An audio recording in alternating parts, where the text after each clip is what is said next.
Okay. Well, good afternoon, everyone. Thanks for taking the time to attend Derbycon as well as attend our talk. My name's Edmund Brumaghin. I'm a security researcher with Cisco Talos.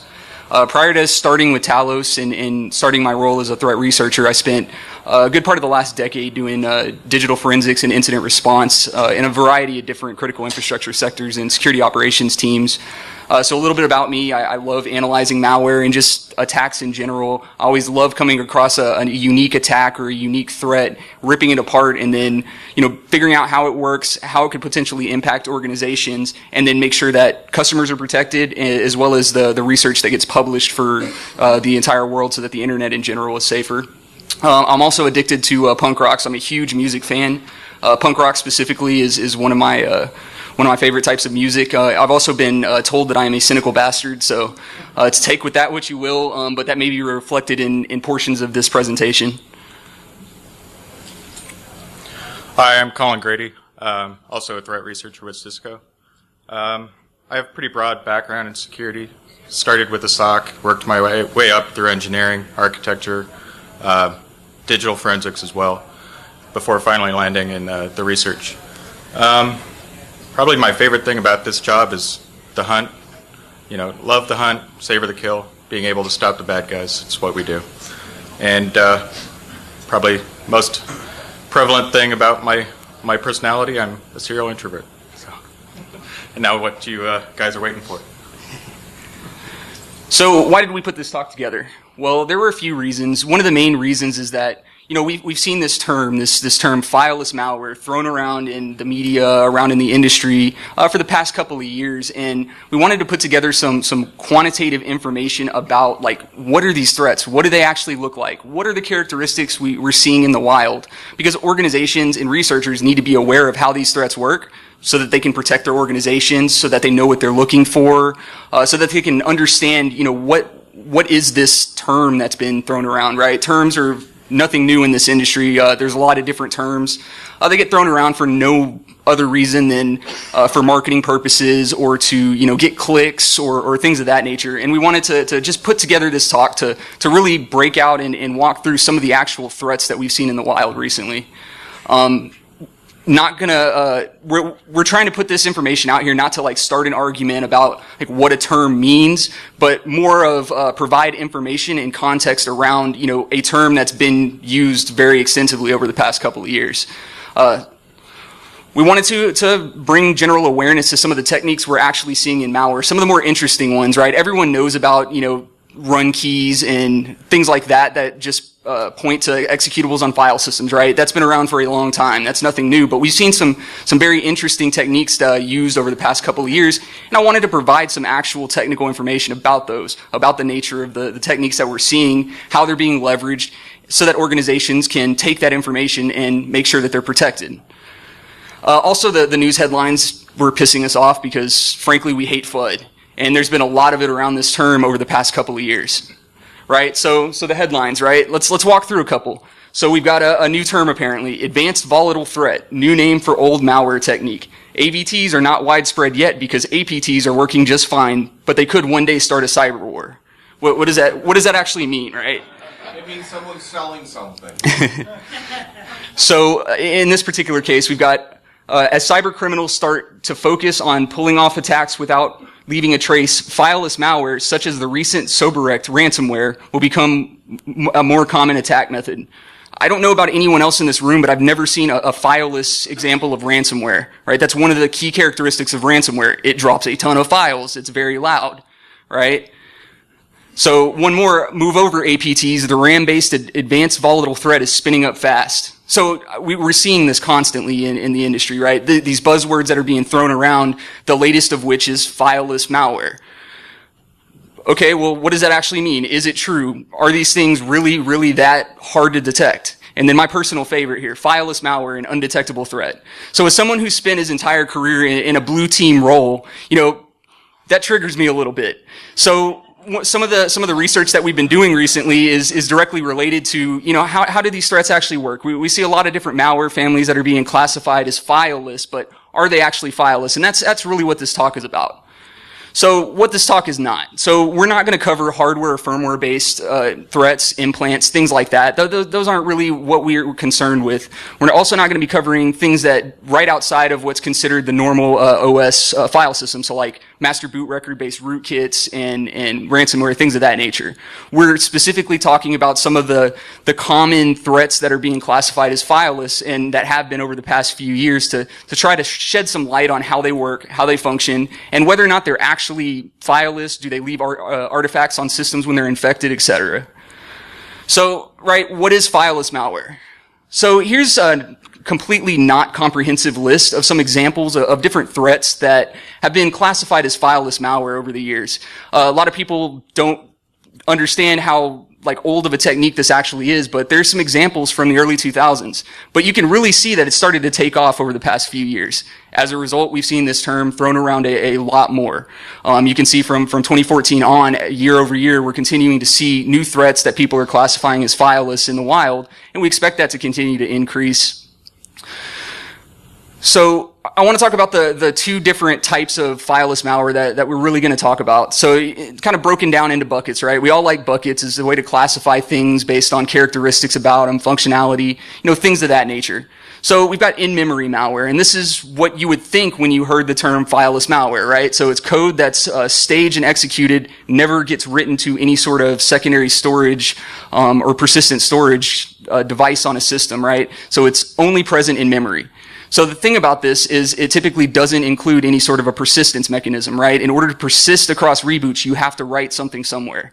Whether that's into a database that's stored in a file on a file system or within like the registry or WMI, you're going to leave artifacts if you need persistence. Typically, these don't include artifacts, so you're not talking about alternate data streams, WMI entries in the WMI database or other artifacts like that, right? So then you've got a second category, if you will, of what's commonly considered fileless malware, and this is what I'll call non-malware attacks. So these are attacks that typically don't make use of a malicious PE32 executable that's written somewhere on the file system. So they typically leverage valid operating system or system functionality. They can also use what are called dual-use tools. So think like PSExec that's included with the sysinternal suite from Microsoft, right? Tons of legitimate system administrators out there manage large numbers of Windows systems using that utility. At the same time, we've seen it rolled in with various malware. So that's what I talk about when I talk about dual-use tools. Tools that can be used, that are commonly used by both the good guys and the bad guys. So, So let's talk a little bit about the anatomy of fileless malware to start. I'm just going to go through these. There are 4 typical stages, and you'll see this also represented with traditional malware. You have the delivery, which is how the malware gets to you. The execution, when it's actually doing the things that are bad. Persistence, if it wants to maintain a foothold on the systems throughout the life cycle of the attack, that's how it'll do it. And then, obviously, the post-infection, what it's doing once it has that foothold, what does it want to do with that foothold? Get the data out, typically. So I'll start by talking a little bit about the differences between droppers and payloads. So this can kind of straddle the delivery and the execution stages, because when you're looking at droppers, it could be part of that delivery mechanism, part of a Word document, for example, where it's executing VBA code to do something else before it actually gets into the mainstream execution phase. And then the payload, which is the actual malware doing the bad things, getting the foothold, etc. Sure. Yeah, so one of the reasons that we included this differentiation is because when I see the conversation that happens online a lot, I think a lot of people kind of merge these two things together, whereas you could have a dropper, and it could be responsible for dropping any payload, right? One day it could be dropping Locky. We've seen instances where Locky and Covter are dual payloads that are distributed using the same dropper, right? The dropper is different from the payload. So when you consider, okay, is a piece of malware fileless or not, you've got to make that differentiation, because the dropper is not the malware. Malware can be distributed using an Office document. That Office document is not the malware. It's the actual payload that the Office document is typically going out, retrieving, and executing on a system. And I do make that differentiation because it's important when you consider, whether or not a malware payload is dropping an artifact or whether the dropper just happens to use a file, but next week could use an exploit kit or something like that. It's a clarity question because this is kind of one of the problems I have with Fileless Malware.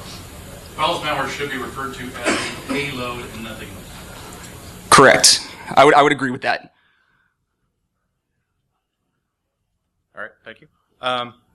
So looking at the delivery stage specifically, there are three most commonly seen types of delivery stages. You have the remote code execution, stuff like code red, where it's injecting its code, remote code execution directly against the service. It never leaves the memory space of that service. Mal spam campaigns, these are things you see every day. Word documents attached to an email, for example. Exploit kits. You're just browsing the web, you see an advertisement, it happens to go against Silverlight or Java or something like that. It'll execute that code. Again, it's part of that delivery stage. And here, a little bit more specific examples. The mal spam, you get the attachment. It has code within VBA. When that document opens, it'll execute the code that's either embedded in it execution stage rather. You open that document, it has code embedded in it, maybe it's downloading code, it'll execute that code. At that point it's entering the execution or doing the execution stage. Remote code and the exploit kit stuff, again, once that code is being executed on the system, execution stage is starting, it's running through the malware, doing the things it needs to do. And again, want to cycle back, the dropper, it may just be that first stage, straddling between delivery and execution. It may be execution in and of itself, but it's not the payload. It's not what's part of that ultimate execution stage. Here's some very specific examples. So looking at GoldenEye, this first, the top example you see here, there's code that's embedded in an Office document. It's just JavaScript code. But what it's doing here is it's using a COM object. It's creating a MS script control. It's taking that code directly, executing it all within the scope or the address space of Word. It doesn't have to call out to C script or W script to execute that code. It's doing it directly. It doesn't have to write that file to disk. And the second example, Hanseter, what it's doing here is there's a DLL that's represented as a string within the document. It's allocating memory, it's writing that string to memory, and it's then executing it directly from memory. Again, not writing to disk at all. Persistent stage. He mentioned it earlier, but if there's persistence, there is disk activity going on, be it registry, WMI, whatever, scheduled task. If there's persistence, it has to write that somewhere in order to maintain through that log out, log in, reboot, whatever. And if it does implement persistence in the fileless way, what that typically means is that it's taking advantage of RunDLL, MSHTA, PowerShell, whatever, to run code that's being stored in a non-traditional file. So like the registry, for example. And it's just passing that code through the command line, or maybe it's reading code from the registry. And here are examples of that. So the first one, Covter, it's just, this is a run entry in the registry. What it's doing is it's reading that entry from another part of the registry where the code is being stored, and it's just executing it directly from that memory space. The second example is WMI from Posh Spy. Every Monday, Tuesday, Thursday, Friday, Saturday at 11:33, it's executing code, and that code is being stored either in WMI or registry. But either way, it's maintaining that persistence through that WMI mechanism. That's not a traditional file. And Yeah, so we wanted to walk through some examples, right? And we tried to vary it up. We didn't want to just include, what's being classified as fileless. We wanted to go from one extreme to the other. And so I want to start out by talking about TRICKBOT, because there's no effing way this thing is fileless, right? Everyone knows that. This is very similar to conventional malware that we've seen for an extremely long period of time. It uses tried and true methods that we see implemented in commodity malware all the time. But it really helps to provide that contrast between something like TRICKBOT, which we see a ton of, and other threats that use more sophisticated mechanisms for delivery, execution, and persistence. So a little bit of background on TRICKBOT.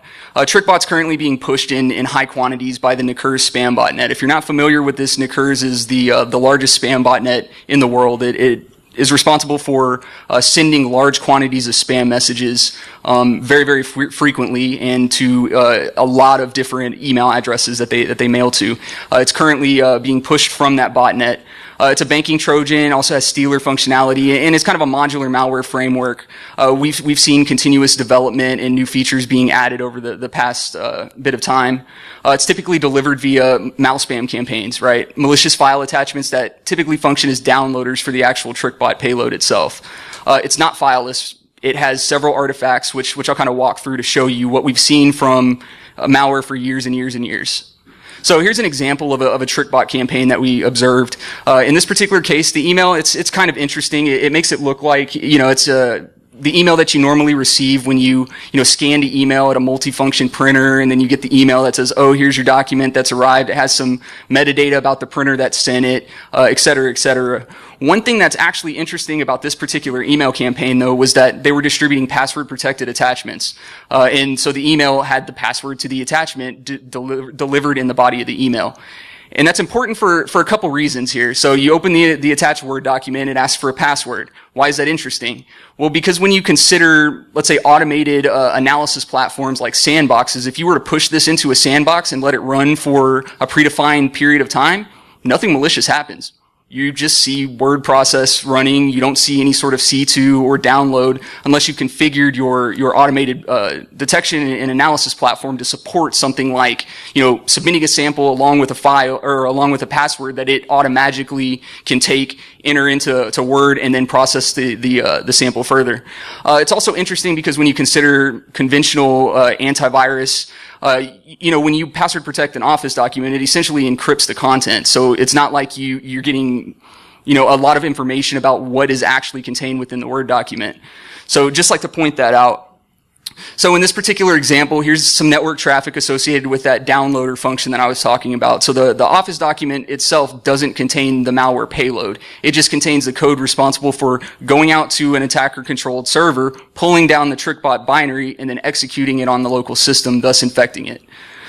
And then here's just a screenshot showing that this is a pretty noisy piece of malware. We can glean a lot of different indicator of compromise data off of TRICKBOT. It's pretty loud, and it's pretty obvious when you're looking at TRICKBOT. Plus, we see this all the time, this particular malware family, so we're pretty familiar with it.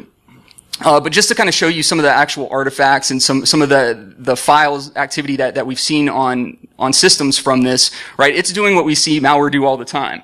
It's essentially writing a file into app data roaming, and that's the actual malware itself. And then it's setting a scheduled task to point to that executable. So anytime the system boots up, it runs a scheduled task, executes the malware again, a la persistence. So this is obvious. This is stuff we've seen for years and years and years. Nothing new, but we're still seeing it. But I want to kind of step it up a notch and talk about a different malware family that's a little bit more sophisticated than this, called Poweliks. Not quite fileless, but still good try. So Poweliks is a malware family. It emerged, it's basically an evolution of Wowliks. So it essentially functions as a click fraud malware. So if you're not familiar with click fraud malware, what click fraud malware does is it essentially makes requests and simulates network activity that one would normally associate with a user in a browser clicking on ads. right? So users not browsing anything, but a process on their system is going out and making it look like they are so that they can generate revenue for the attacker. One thing that's interesting about click fraud malware, and I don't see it mentioned all that often, is that when you think about it, there's tons of malicious ads around the internet at any given point in time, right? So by simulating and performing that click fraud routine, in a lot of cases, you could end up with multiple malware families on your system because Poweliks doesn't care. It's just simulating interaction with ads. If it happens to come across another ad that's been compromised in an unrelated attack, you may end up with a secondary malware on your system. So in this particular example, with Poweliks, they were doing a lot of ongoing development and kind of implementing some of the conventional techniques that we've seen from malware families that are commonly classified as fileless in nature. So we wanted to kind of walk through some of that. So with the particular example of an attack that I want to walk through, it was delivered via Angler Exploit Kit in 2014. But what was interesting about the delivery mechanism, it wasn't doing a mouse spam campaign with a malicious attachment that when you open it up would do stuff. It was actually basically the exploit kit was exploiting vulnerabilities, and then it was injecting the malware's code directly into memory on systems and then executing that code. So when you talk about files and like Office documents and things like that, this didn't include anything like that. But it did achieve persistence, which is why we say nice try, but not so much. So I want to walk through the Poweliks persistence mechanism because it's pretty interesting, at least to me. So what this particular malware family would do was it would create an entry in the registry, and it would use run-dll32 to call JavaScript, and the JavaScript was actually encoded with JScript encode, but it would point to another location in memory, the default run key value for HKCU, or the hotkey current user, to find what code should actually be executed. So if you go to the second location in the registry to try to see what exactly this entry was actually trying to execute, what you come away with is an encoded JavaScript. So if you decode that JavaScript, what you find is that it contains a base64 encoded blob, which I truncated and kind of circled around in this particular screenshot because it was extremely long. So, okay, well, let's go see what's in that base64 encoded blob. And when you decode that base64 encoding, what you find is that you have a ton of Powershell that's being used to execute code. Inside of that Powershell is another base64 encoded blob. So you've got a multi-tier encoding convention being used for that persistence mechanism that I've been talking about. Now, if you take a look at this particular base64 encoded blob, what it is it's the actual executable binary that's being basically stored in memory and then executed to kick off Poweliks, following a reboot.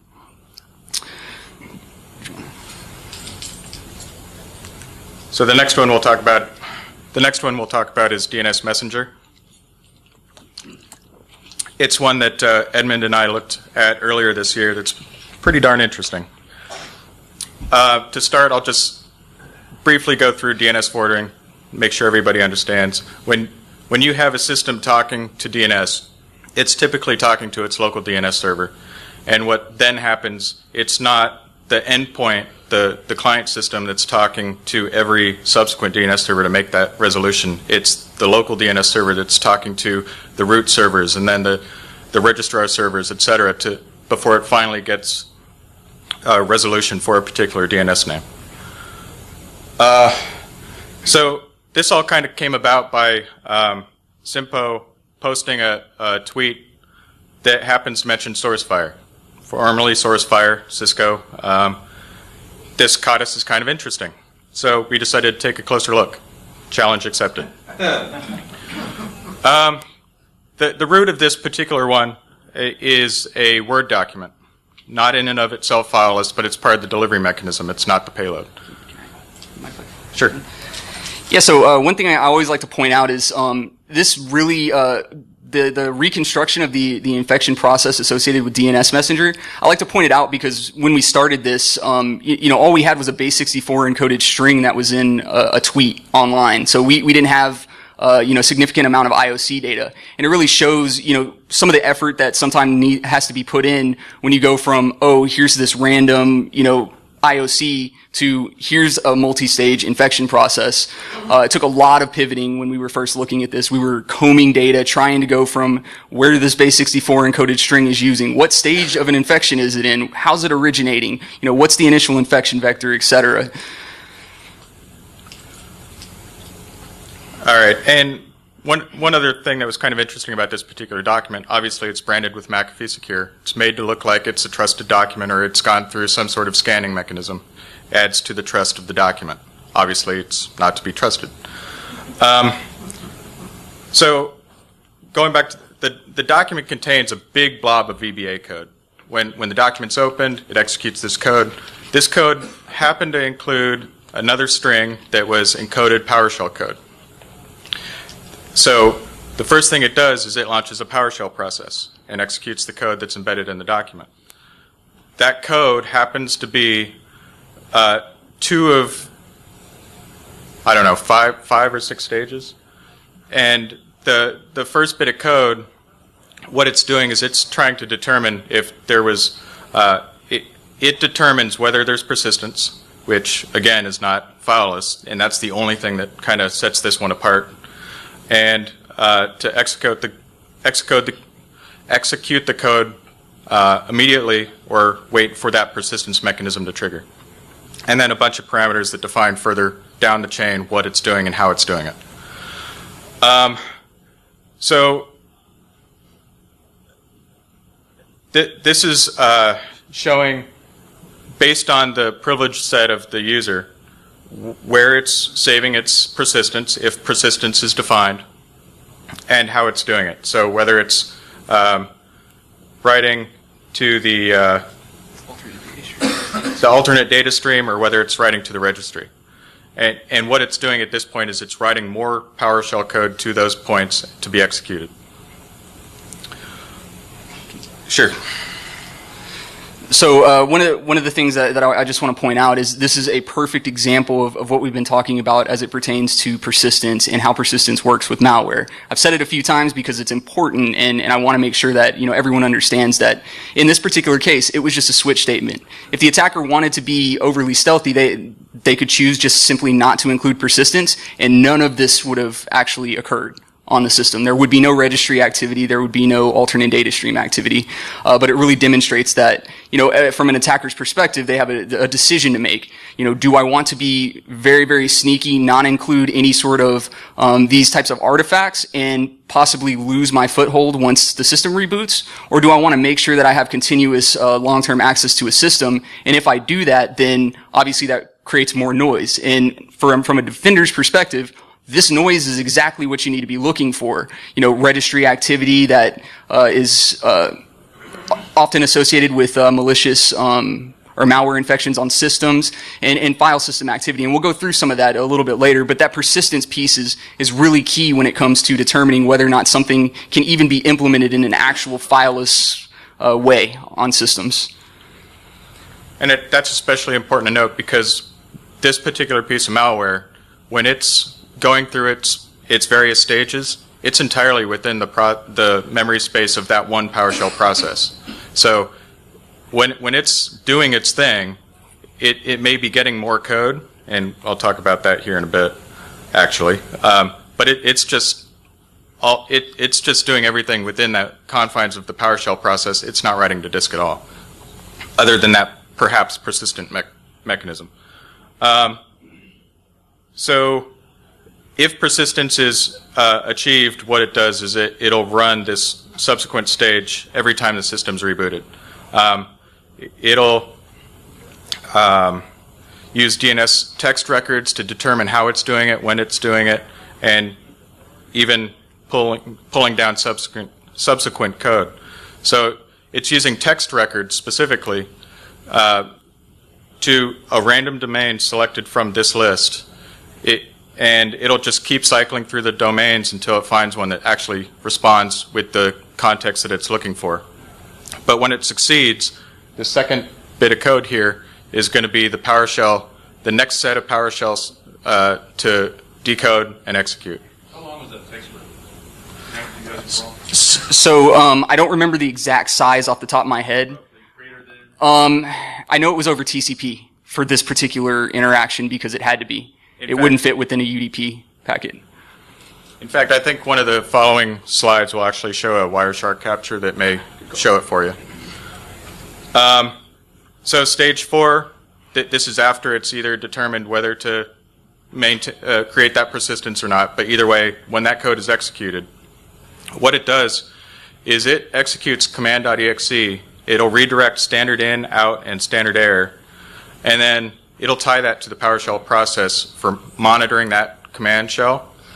And it then uses a protocol that it defined or built to communicate with that remotely. So when that command shell comes up, what's the first thing you see? You see the copyright and you see the C prompt, right? So that's the first thing this PowerShell will do. It'll read that standard in, it'll push it out over DNS, and wait for a response. So the attacker can actually interface.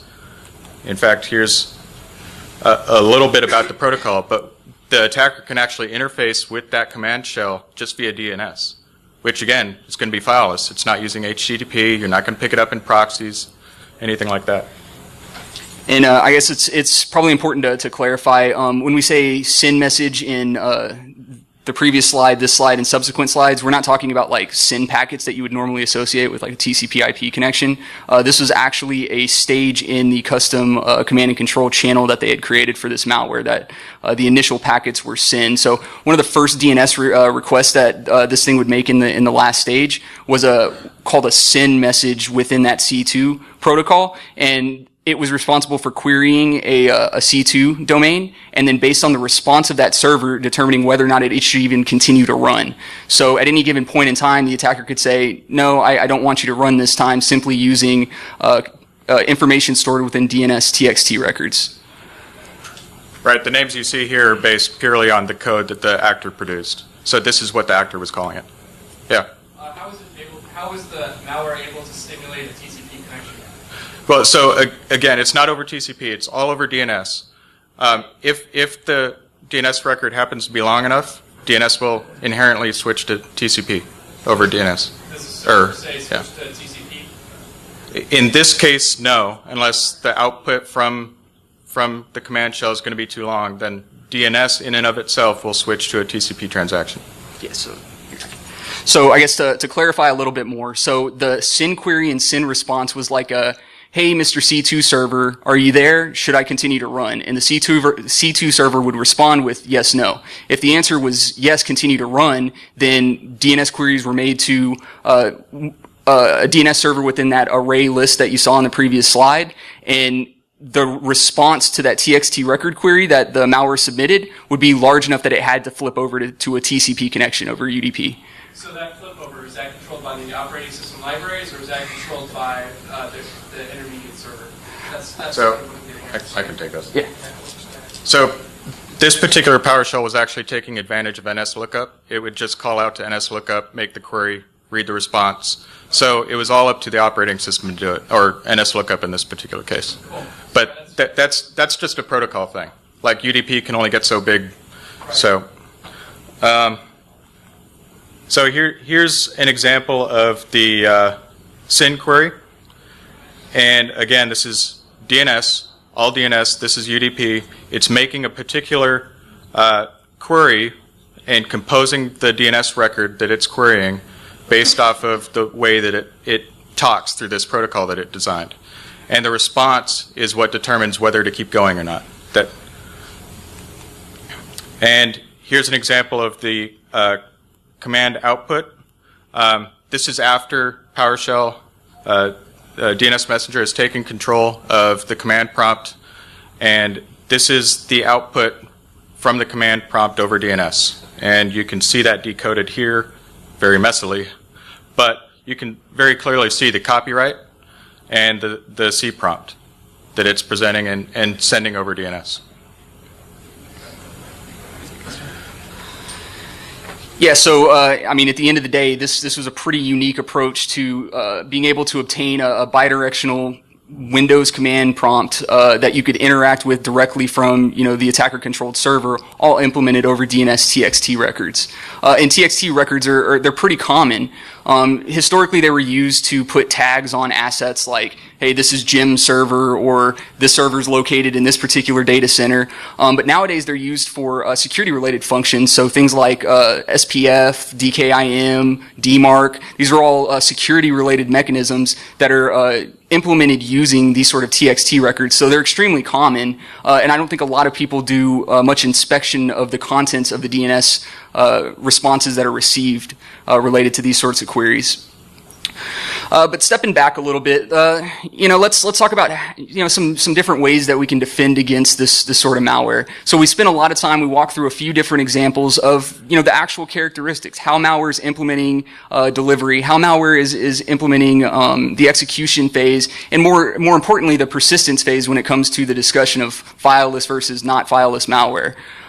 So how do we defend against it? I mean, at the end of the day, it all comes down to the same best practices that we've been preaching for an extended period of time, right? So using things like system monitoring and logging on endpoints is extremely important when it comes to detecting this sort of activity, right? So monitoring for the introduction of new run keys might be a bit noisy, but if you tune it over time, it's going to be pretty easy to cut down on that. Run keys aren't just like dynamically added to Windows endpoints in most corporate environments very, very frequently, or so much so that you're going to drown a security team in unnecessary alerts.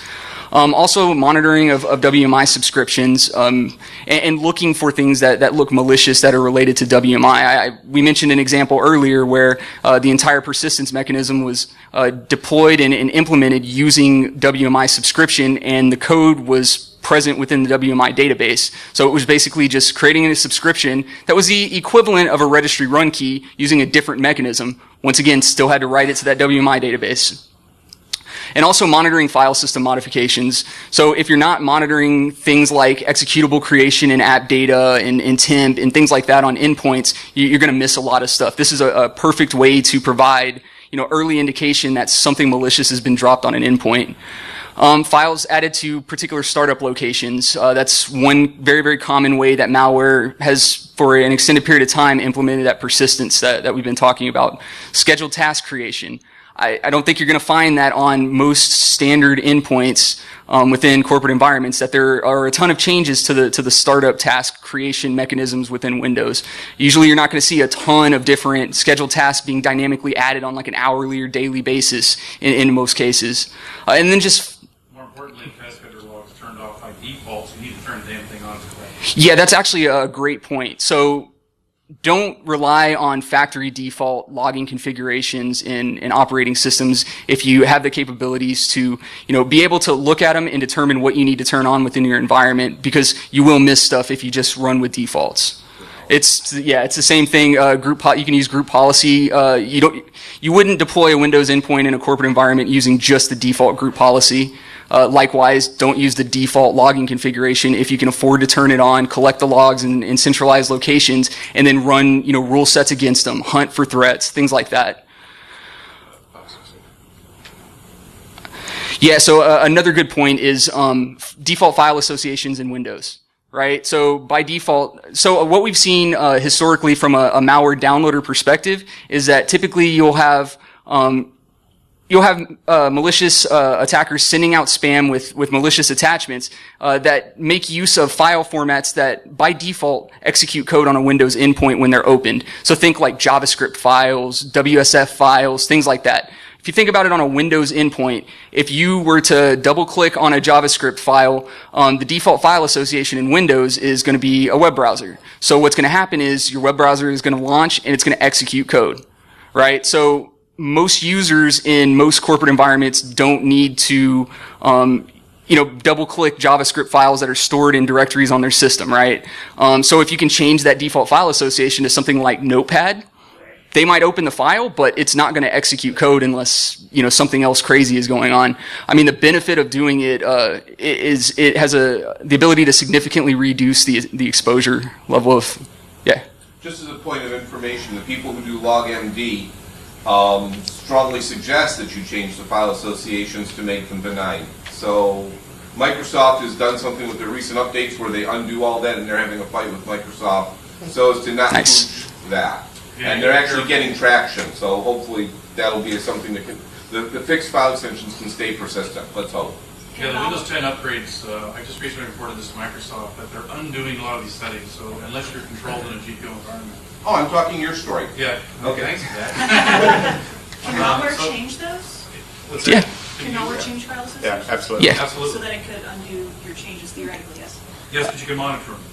So, And at the same time, before it like is able to modify those file associations, it's already executing code on your system, so you already owned at that point.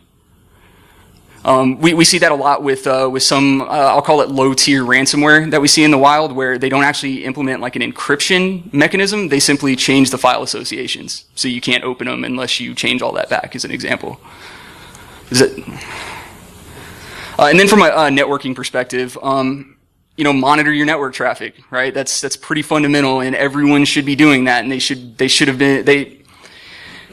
If you're not, you should definitely get on that. So that's connections to C2 servers, anomalous DNS traffic. Maybe monitor for DNS over TCP if it's not that common in your environment. Might find some things that way. I hope I don't need to say this, but I'm going to. So. Segment your assets of differing value, right? Flat networks are extremely easy to manage, but they don't afford much in the ability to, implement some of the inspection and security controls that I would typically recommend in most environments. So if you have high value assets, segment those from low value assets. And by doing that, you're going to create choke points within your overall network environment. And choke points are great. That's what we want from an inspection standpoint, because those choke points provide perfect places within an overall network architecture for you to be able to deploy security controls, inspection, monitoring, and prevention capabilities. So with that, shameless plug, I work for Cisco Talos.